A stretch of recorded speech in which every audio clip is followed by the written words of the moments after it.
This is Tim Bryce with my column entitled The Fallacy of Man Hours.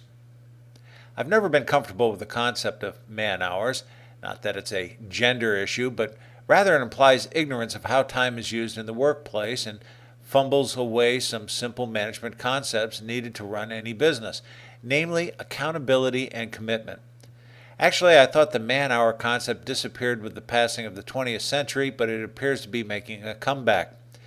The fallacy of the man-hour concept is that it assumes a person is working productively 100% of the time. This, of course, is hardly the case in any company. Workers are either working on their assignments, be they what they may, or there are interferences keeping them from their work, such as meetings, phone calls, emails, reading breaks, and so on.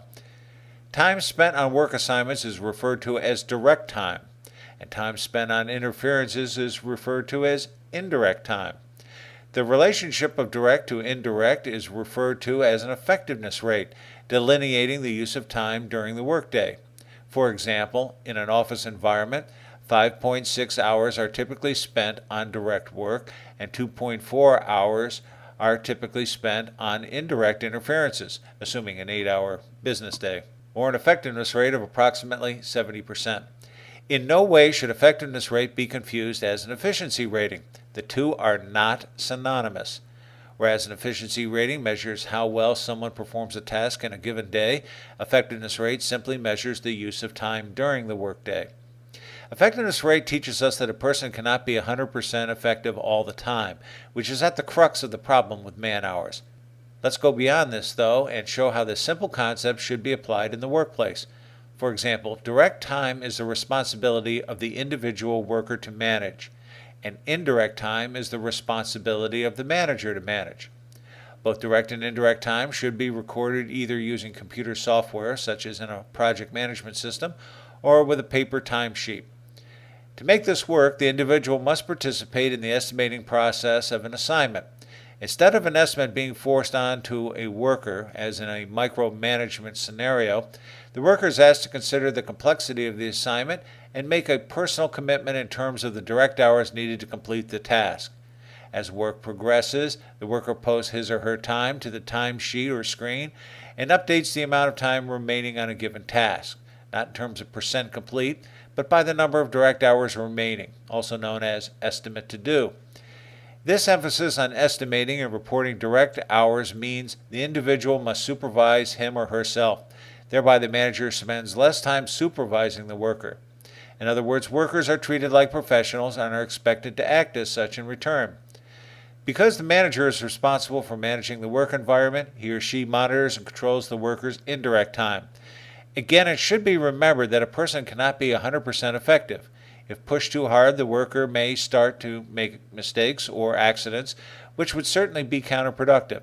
This is why, for example, Japanese assembly lines will stop periodically to allow workers to back away from their machines and briefly perform some basic exercise before resuming their work, thereby clearing their heads. The exercise is most certainly an indirect activity that keeps them from their task, but it refreshes them and allows them to refocus. One of the main benefits of indirect time is its use in calculating schedules. For example, if 100 hours have been estimated to perform a given task, under the man-hour approach, the task would be performed in 12.5 business days, assuming an 8-hour business day, of course. By studying effectiveness rate, though, the manager can use it to calculate a more realistic schedule. For example, assuming a worker is 70% effective, this means there are 5.6 direct hours in the business day to perform the work, which calculates into 17.8 business days and substantially different than the man-hour approach. The point is, effectiveness rate builds reality into a schedule. As work progresses on an assignment, the worker reports his or her time, which the manager monitors.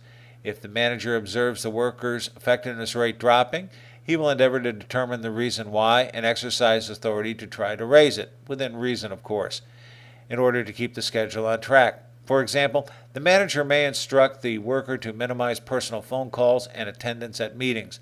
By doing so, the manager is controlling the work environment. To make this all work, the workers need to report their use of time, something that some office workers spurn, claiming it is unprofessional. Nonsense. Being a professional means you are held accountable for your actions and committed to delivering on your promises. Since professionals such as lawyers, doctors, and accountants keep track of their time, why not other workers? If workers truly want to be treated like professionals with less micromanagement, then they must accurately report their use of time. Bottom line, this interpretation of the use of time promotes the concept of the mini project manager concept, whereby workers supervise themselves. In other words, the company is managing from the bottom up as opposed to top down. If done properly, the manager will find she will spend more time managing and less time supervising. The concept of man hours is simply the antithesis of this approach. As an aside, this concept can hardly be considered new as it was derived from construction projects in the 1950s. Do you know what the average effectiveness rate of a construction worker is? 25%. Call the Ripley people. They don't believe it either. Friends, keep the faith. This is Tim Bryce in Palm Harbor, Florida. Follow me on the internet at timbryce.com. That's Bryce with a Y.